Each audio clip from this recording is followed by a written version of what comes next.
যাদবপুর বিশ্ববিদ্যালয় উপাচার্যের পদ থেকে সৌভিক ভট্টাচার্যের পদত্যাগের পর অস্থায়ী উপাচার্য হিসেবে কাজ সামলানোর দায়িত্ব দেওয়া হয়েছে অভিজিৎ চক্রবর্তীকে। আর এই সিদ্ধান্ত ঘিরে শিক্ষাঙ্গনে জল্পনা তুঙ্গে।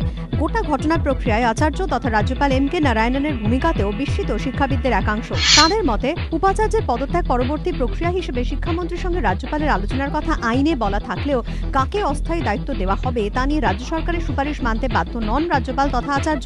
প্রয়োজনে তিনি রাজ্য সরকারের পরামর্শ শুনে তা উপেক্ষাও করতে পারেন।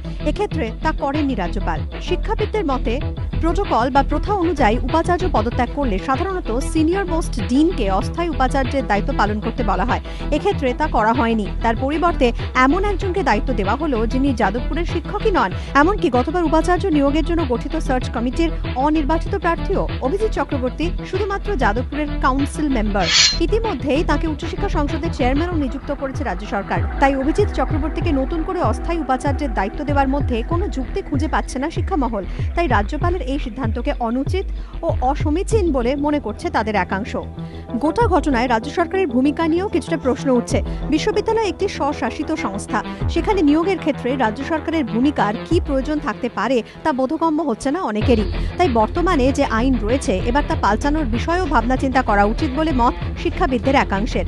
যদিও তারা এও বলছেন, শিক্ষা প্রশাসনে উচ্চপদে নিয়োগে হস্তক্ষেপের বিষয় সব দলই কম বেশি দুষ্ট। বাম আমলে এর ভুরি ভুরি উদাহরণ রয়েছে। একইভাবে কেন্দ্রেও কংগ্রেসের বিরুদ্ধে পছন্দের লোককে বসানোর একাধিক অভিযোগ উঠেছে। শুধুমাত্র বর্তমান সরকার শিক্ষাকে রাজনৈতিক নিয়ন্ত্রণমুক্ত করার প্রতিশ্রুতি দেওয়ার পরও এই ধরনের ঘটনা ঘটায় কিছুটা আক্ষেপ তৈরি হয়েছে শিক্ষা মহলে। প্রশ্ন উঠছে, অস্থায়ী উপাচার্যের পদের দায়িত্ব নিতে অভিজিৎ চক্রবর্তী সম্মত হওয়া নিয়েও। শিক্ষা মহলের বক্তব্য, তিনি এর আগে উপাচার্য পদে নিয়োগের ক্ষেত্রে সার্চ কমিটির প্রথম পছন্দ হতে পারেননি। তাহলে তার কি এবার অস্থায়ী উপাচার্যের দায়িত্ব নেওয়া উচিত হলো? এটা কি লোকসভা ভোটে হেরে যাওয়া ব্যক্তিকে রাজ্যসভায় জিতিয়ে সংসদে পাঠানোর মতো অনৈতিক ঘটনা নয়? অভিজিৎ চক্রবর্তী ইতিমধ্যে উচ্চশিক্ষা সংসদের চেয়ারম্যান। অনেক কাজ, তাহলে তিনি যাদবপুর বিশ্ববিদ্যালয়ের মতো অভিজাত শিক্ষা প্রতিষ্ঠানের অস্থায়ী উপাচার্যের বাড়তি দায়িত্ব নিলেন কি করে? আগামী দিনে যদি সার্চ কমিটি তাকে স্থায়ী উপাচার্য হিসেবে নিয়োগ করে তাহলে কি তিনি তা গ্রহণ করবেন, নাকি চক্ষু লজ্জার খাতিরে একবার যে পদের জন্য তিনি মনোনীত হননি সেই পদের দায়িত্ব এবার নিতে অস্বীকার করবেন? এই প্রশ্ন উঠছে শিক্ষা মহলে।